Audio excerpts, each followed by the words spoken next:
मरकज़ 3 बाब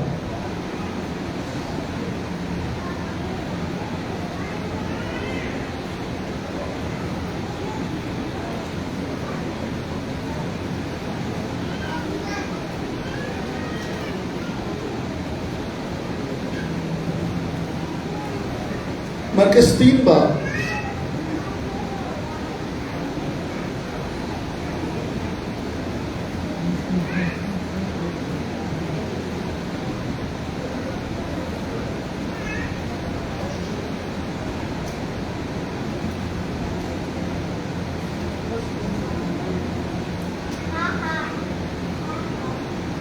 और उसकी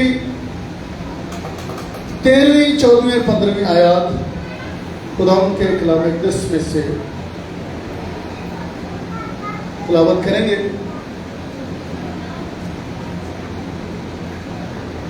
मरकज़ 3 बाब और उसकी 13वीं आयत से। जिनके पास बाइबल मुक़द्दस है वो जरा बाइबल मुक़द्दस ऊंची करें।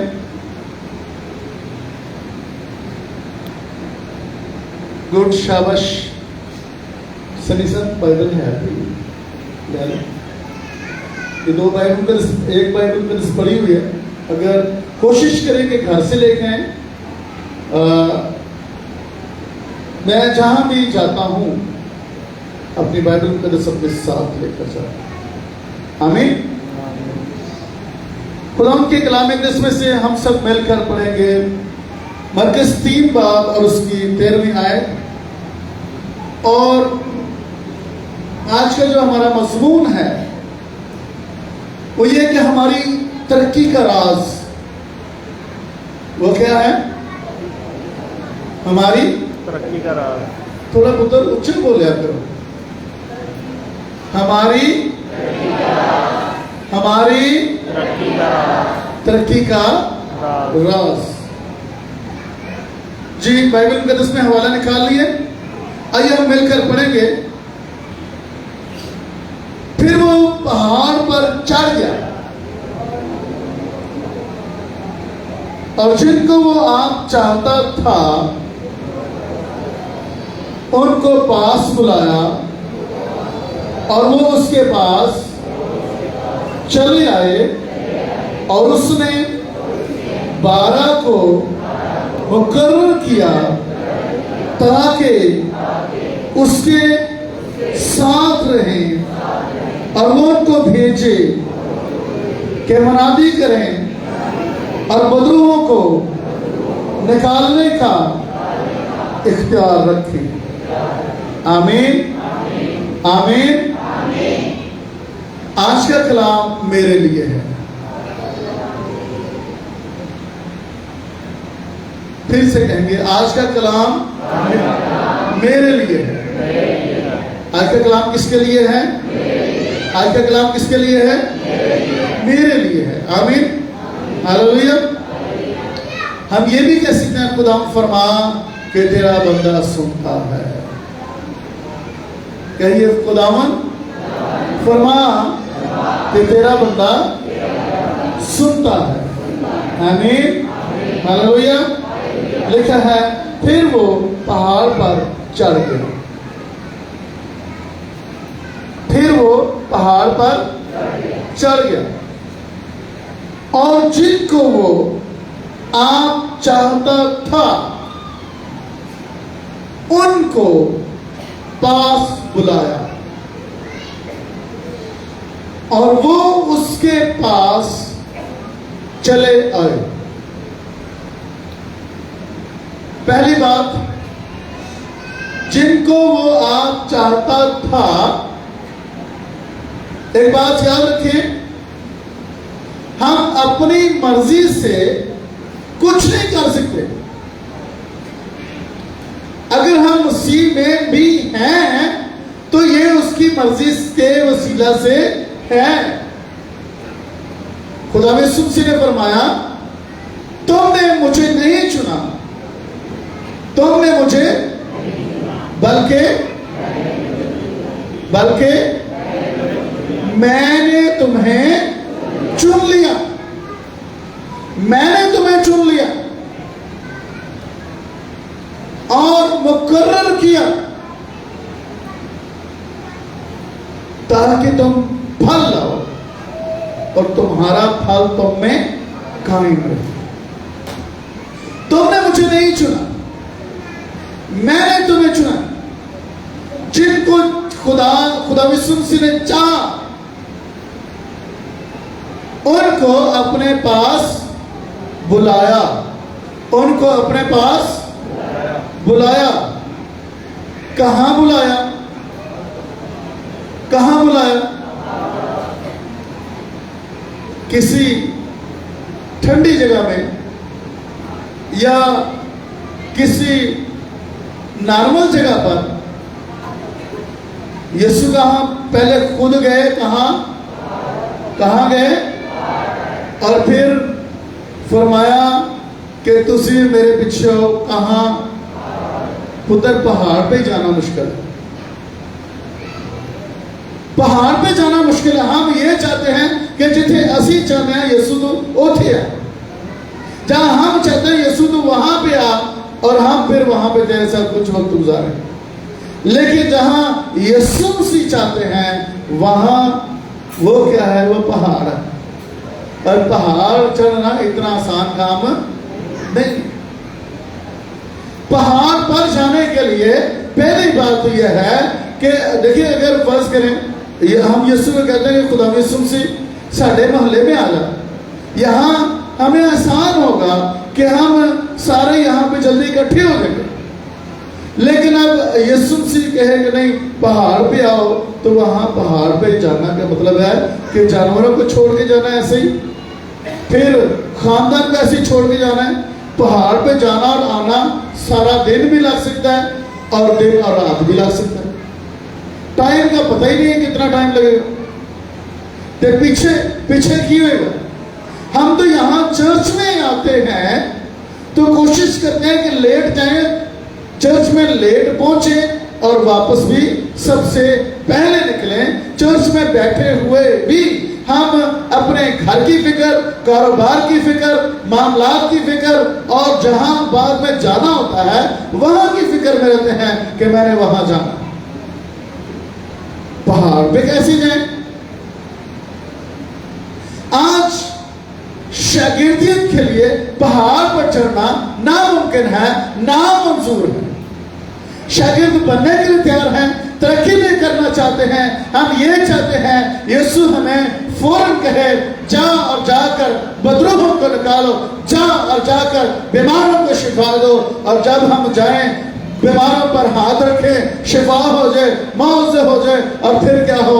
बल्ले बल्ले हो जाए। पादरी तारिक साहब ने जनाब मुझ पर हाथ रखा और फिर मैं ठीक हो गया, मेरी बीमारी जाती रही। जलाल किसको मिला? नाम किसका लिया गया?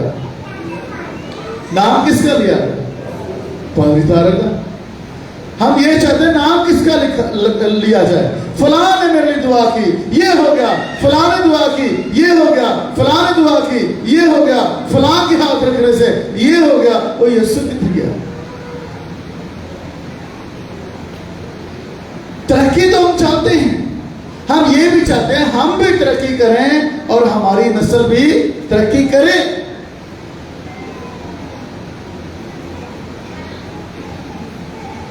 शाऊल बादशाह था और वो ये चाहता था मेरे मरने के बाद मेरा बेटा बादशाह बने, यूनातन बादशाह बने।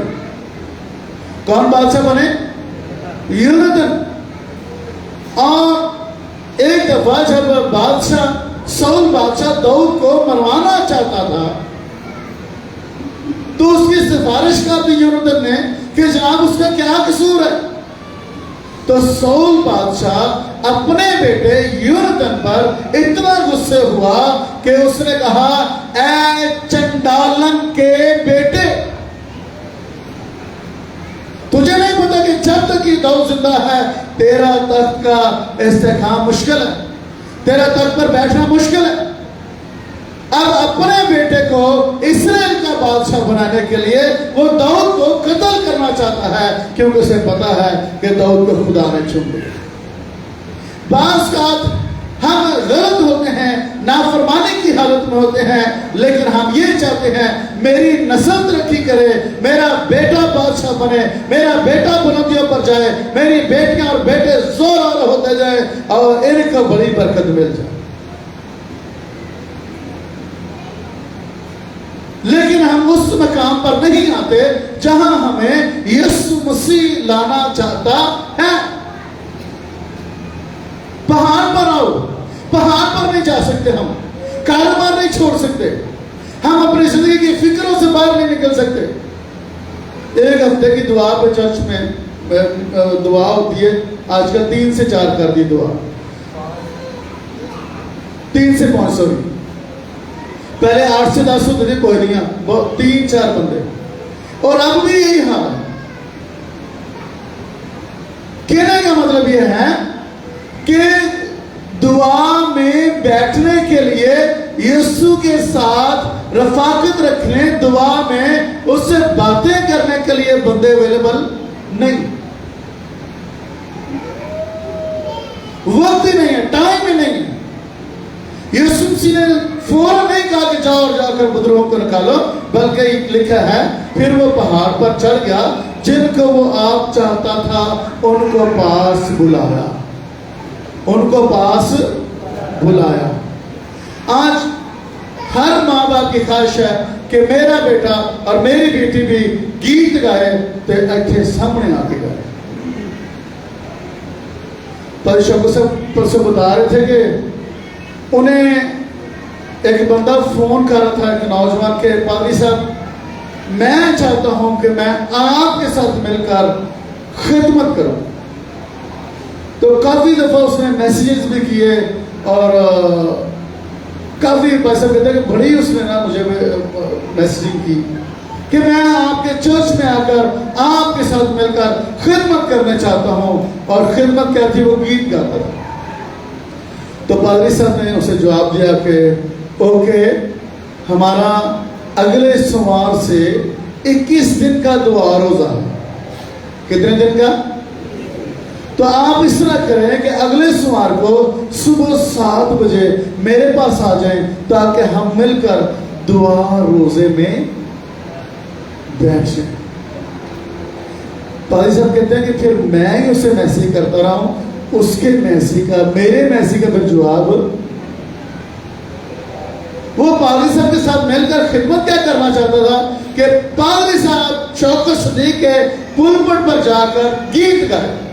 लो, वो तो ये चाहता था, और आगे से जवाब क्या मिल रहा है कि आओ पुत्र 21 दिन के लिए दुआ रोजा करें। दुआ में आने के लिए पूछो तो टाइम नहीं है, जवाब ही नहीं है। जो दुआ के टाइम में उसमें या सोए होंगे या कहीं गए होंगे, याद ही नहीं रहता, कईयों को याद नहीं रहता। खिदमत कर लो। पादरी समर साहब के साथ एक खादम थे, वो खिदमत, ज्यादा पढ़े लिखे नहीं थे, तो वो खिदमत को खिदमत कहते थे। खिदमत कहना तो मसला नहीं है, लेकिन दुआ में ना ठहरना मसला है। एक बंदे को दुआ का वक्त नहीं याद रहता, एक बंदे के पास दुआ के लिए दुआ में ठहरना याद नहीं रहता, और बस वो ये चाहता है कि मैं हाथ रखा तो बस पता नहीं की भाई। एक बात याद रखें, मैं जाती तौर पर इस बात का भी कायल नहीं कि मैं हाथ रखूं तो डिगना शुरू हो जाऊं। वो क्या औरतें डिगती हैं, मैंने भी नहीं समझ आती। शायद बीपी लो हो जाता है, या शायद गुदरुएं होती हैं। जिसको रुल्क उसकी कुदरत होती है, उसके बदन में कुव्वत आनी चाहिए। कलाम में लिखा है कि बहुत सारी जगहों पे लिखा है, मसलन लिखा है यूहन्ना रसूल कहते हैं कि मैं उसके कदमों में, जब यीशु को देखा तो उसके कदमों में मुर्दा सा गिर पड़ा। तो यीशु ने क्या किया? हाथ रखा, और जैसे ही हाथ रखा बदन में कुव्वत आई। आपके हाथ रखने, प्रॉब्लम तो यह है कि यीशु के साथ रहें। हम कौन ये नहीं चाहता कि मुझे यीशु इस्तेमाल ना करे? कोई चाहता कि मुझे यीशु, कौन ये चाहता है कि यीशु मसीह मुझे भी बुजुर्गों में निकालने के लिए, बीमारों को शिफा देने के लिए भेजे। कौन कौन ये चाहता है? थोड़ा सा ऊंचा हाथ खड़ा करे पुत्र, पर बहुत ही चाहते ही नहीं। सो ऐसा भी नहीं चाहते, वो कैसे छठों पर के लिए काम। अब पुत्र एक गल याद रखो, एक तरफ प्लेटें वो पड़ी हों जो साफ और शिफाफ हों, और एक तरफ प्लेटें नीचे बिखरी हों जहां कुत्तों की रसाई हो, और कुत्ते उसमें मुंह मार रहे हो, जुबान मार रहे हो। तो मुझे ये बताएं, अगर आपको उसमें से कहा जाए कि जनाब अपने इस्तेमाल के लिए कोई प्लेट उठा ले, तो किसको उठाएंगे? हैं? और जिसमें कुत्ता मुंह मार के गया उससे क्या करेंगे? उससे क्या करेंगे जी? जिसमें छिपकली मुंह मार जाए उनका क्या करेंगे? जिस प्लेट के अंदर सांप मुंह रख जाए उसका क्या करेंगे? और याद रखें, अगर इस बदन में सांप बसेरा करता है, नापाक ख्वाहिशों का अड्डा है, तो यीशु कभी भी मुझे और आपको इस्तेमाल नहीं करेगा। कलाम में लिखा है, जो तौबा करके फिर वापस गुनाह करता है।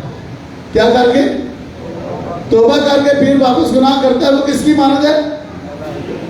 नहलाई हुई और ऊंचे बोले कुत्ते की मानद। कुत्ते का प्लेट में मुंह मारने में फर्क बात है। वो बाइबल मुकद्दस क्या कह रही है, खुदा कलाम क्या कह रहा है? जो बंदा फिर नापाकी में जाता है वो किसकी मानद है? कैसे यीशु उसे अगले दर्जों पर लेके जाएगा? कैसे यीशु से बुलाएगा, तू मेरे पीछे आ, तू पहाड़ पर आ जा।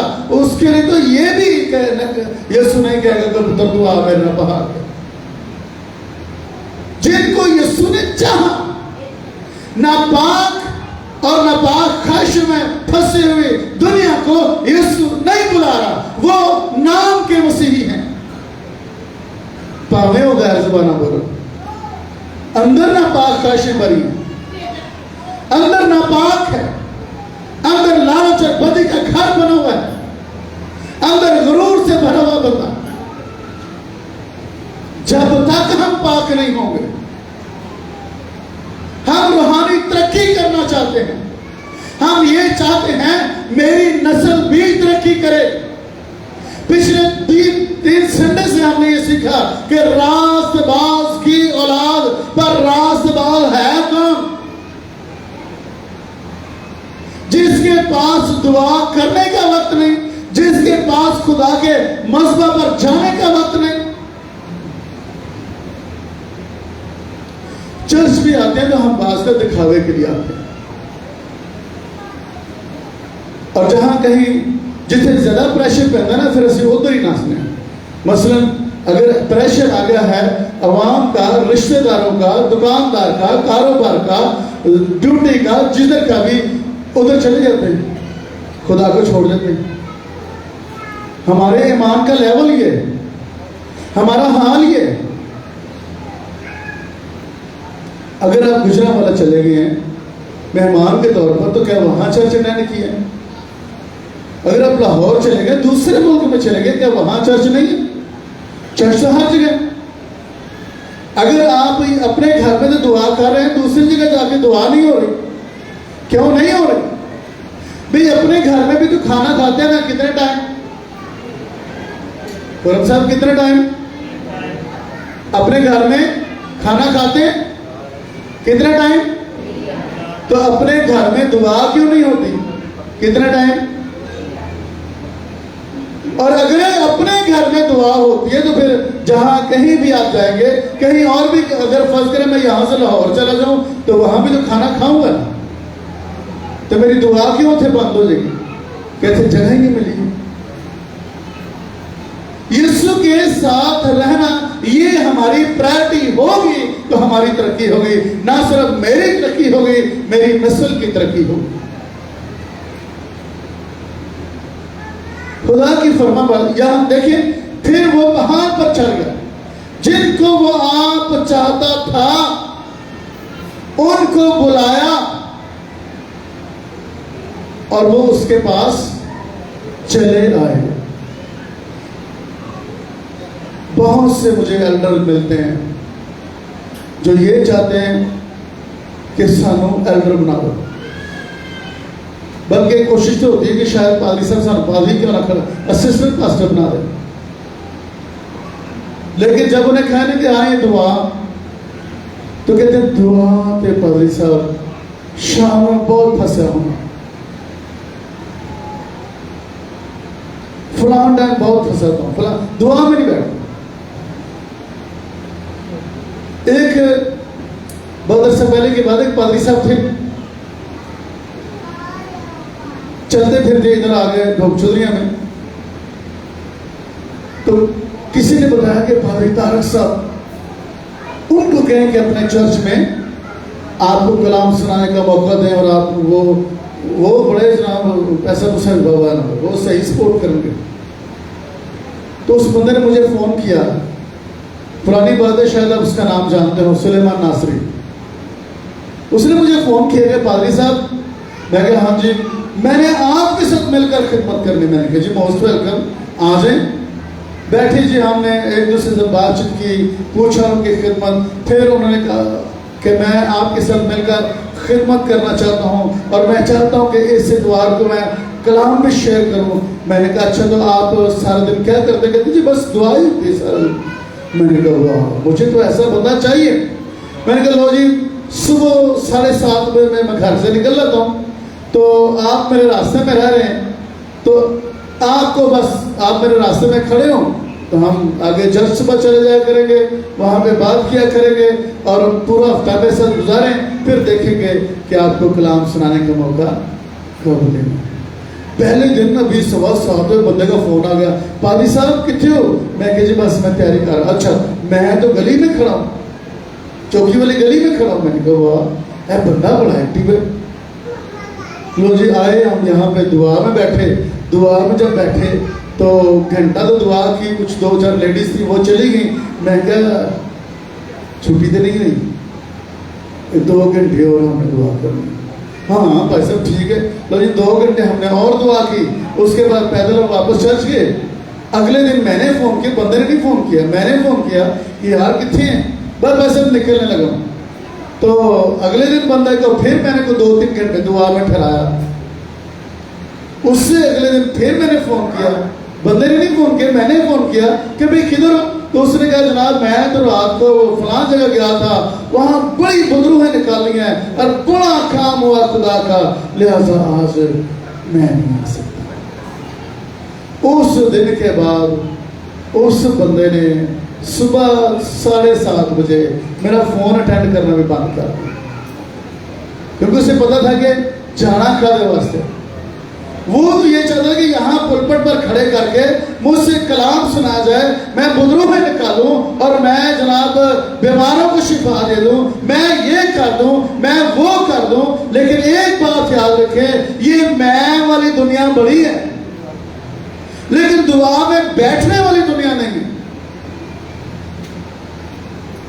मुझे तो आज भी शागिर्द ऐसे चाहिए जो दुआ में मिलकर बैठे, जो खुदा की हुजूरी में बैठे, जो हर रोज मुझे कहे आप ऐसा कोई 3-4 घंटे दुआ से भैया,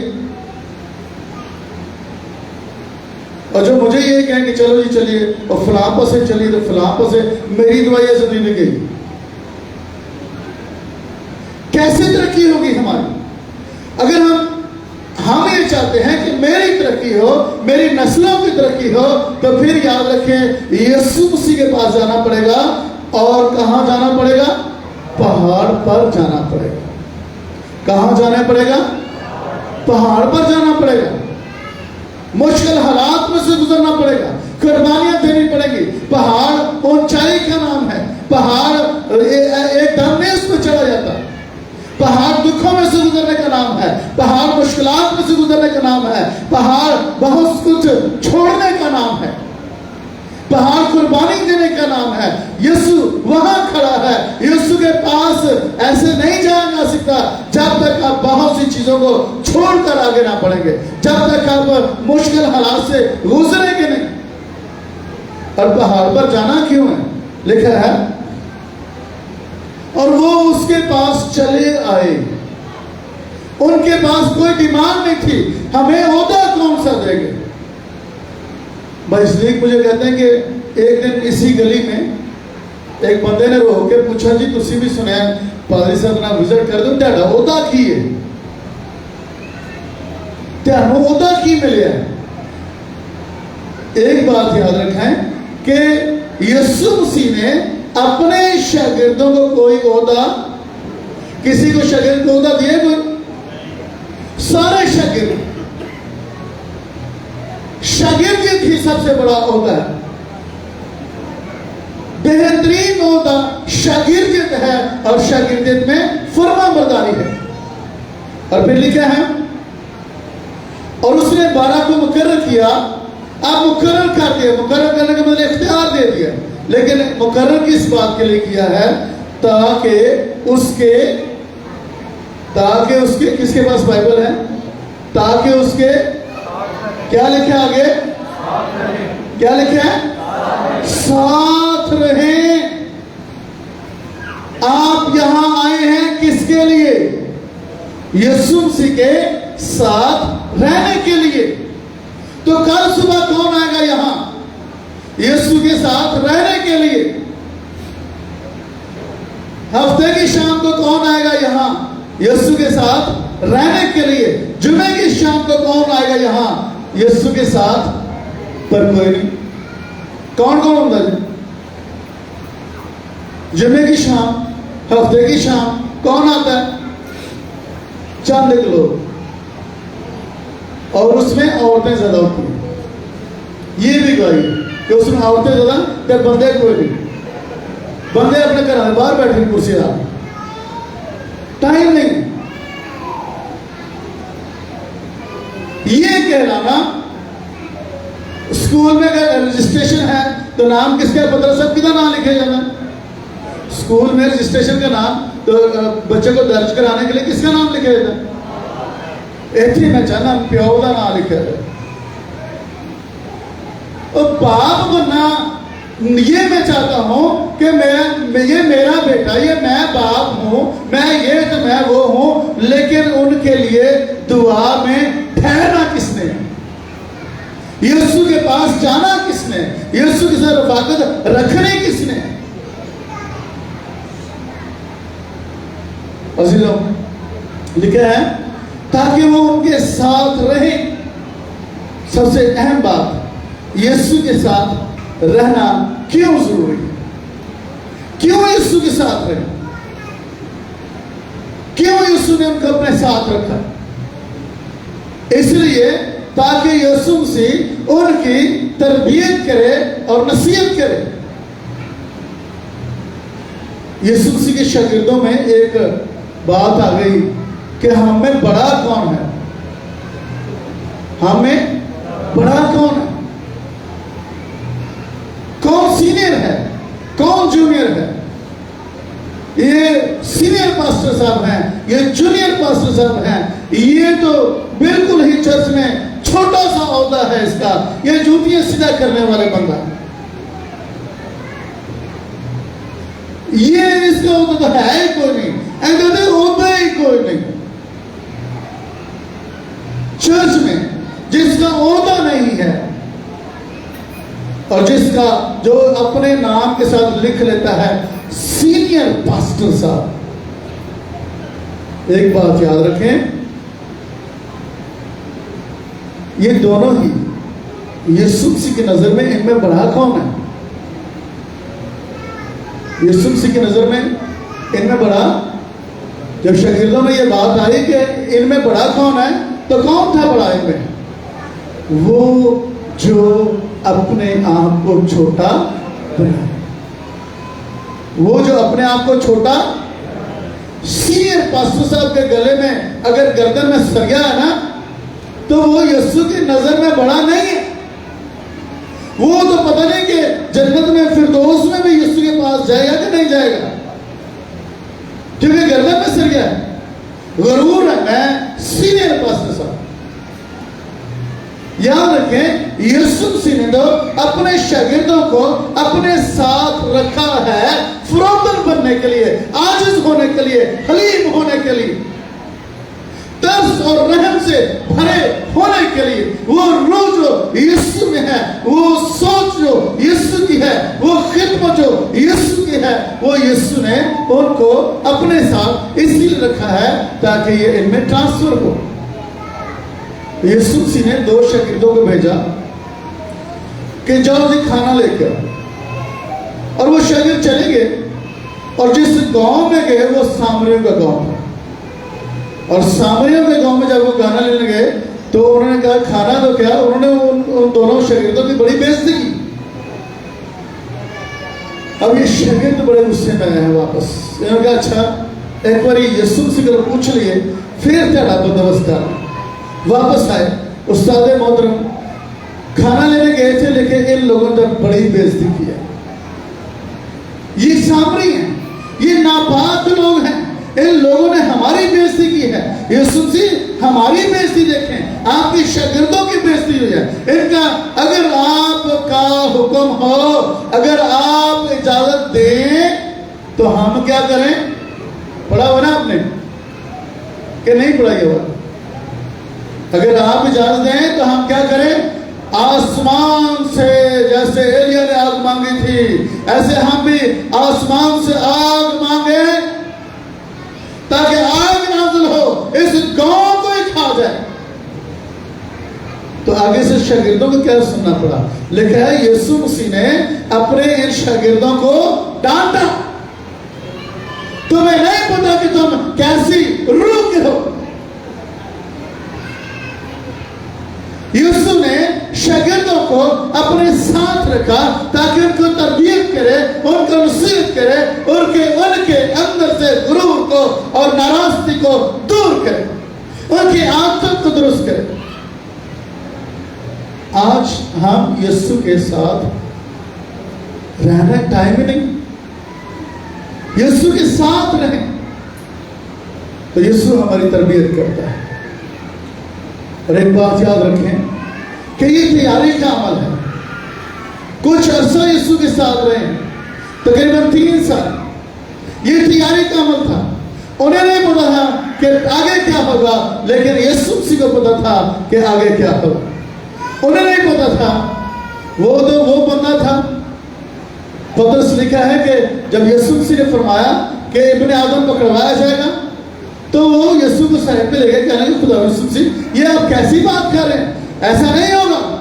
तो खुदा यीशु मसीह ने फरमाया ए इब्लीस मेरे सामने से दूर हो। सामने कौन है? पतरस, लेकिन यीशु मसीह क्या कह रहे हैं? ए इब्लीस, ए शैतान मेरे सामने से दूर हो। सीखना यह है कि जो यीशु मसीह फरमाते हैं वो दुरुस्त है। वो दुख की बात करें, वो कुर्बानी की बात करें, वो जिस कंडीशन की भी बात करें, और ये वो बंदा है, ये वो बंदा है जो सलीब के से, ये वो बंदा है जो कहता है कि खुदा यीशु मसीह तुझे नहीं मरना चाहिए। लेकिन फिर ये वही बंदा है जो अपने आप को कहता है, जब यीशु सलीब देने लगे तो उसने कहा कि मुझे सीधी सलीब ना दें बल्कि मुझे उल्टी सलीब दें, ताकि जब मैं मरूं तो मेरा सर यीशु के कदमों में, नेचर तब्दील हो, हमारे अंदर से वो तमाम दुनियावी चीजें, वो तमाम दुनिया की बातें जो गलत बातें हैं जिन पर दुनिया फख्र करती है, वो हमने यीशु के साथ रहेंगे तो वो हमारे अंदर से दूर होती जाएगी। आमीन। अजीजों, इसकी मिसाल इस तरह है कि जैसे चूने का पत्थर है। चूने के पत्थर को आप हाथ में पकड़े, वो पत्थर है, आप उससे किसी का सर भी फाड़ सकते हैं।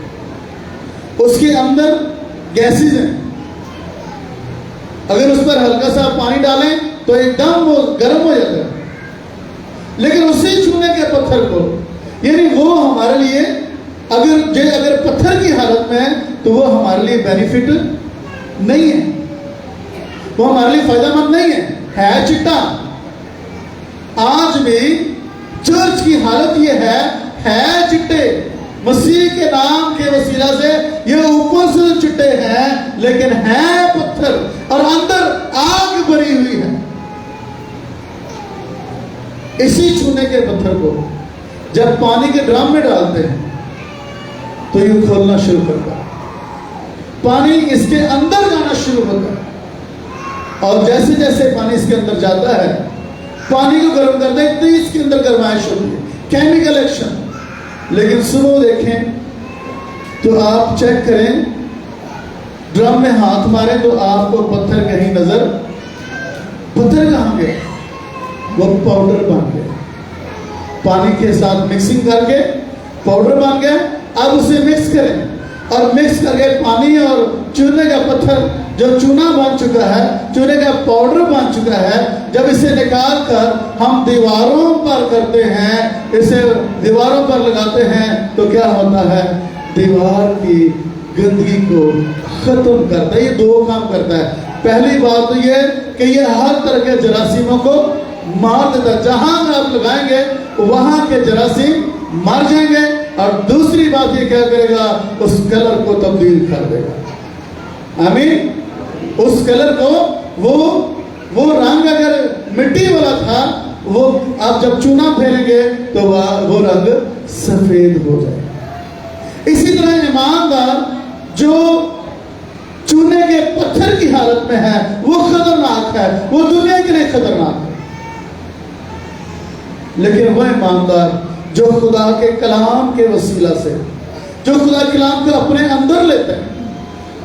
दूसरा जो पत्थर है, सर पत्थर, वो पानी को अपने अंदर नहीं चूसता, लेकिन चूने के पत्थर में एक खास बात है कि वो पानी को अपने अंदर जज़ब करता, पानी अपने अंदर लेता है, और जैसे जैसे पानी उसके अंदर जाता है तोड़ फुड़ होती है, गर्माइश निकलती है, उसकी शक्ति खत्म होती है, और फिर वो ये कह सकता है कि अब मैं जिंदा ना रहा बल्कि मसीह मुझ में जिंदा है। यही शागिर्दियत है, और शागिर्दियत में तरक्की है।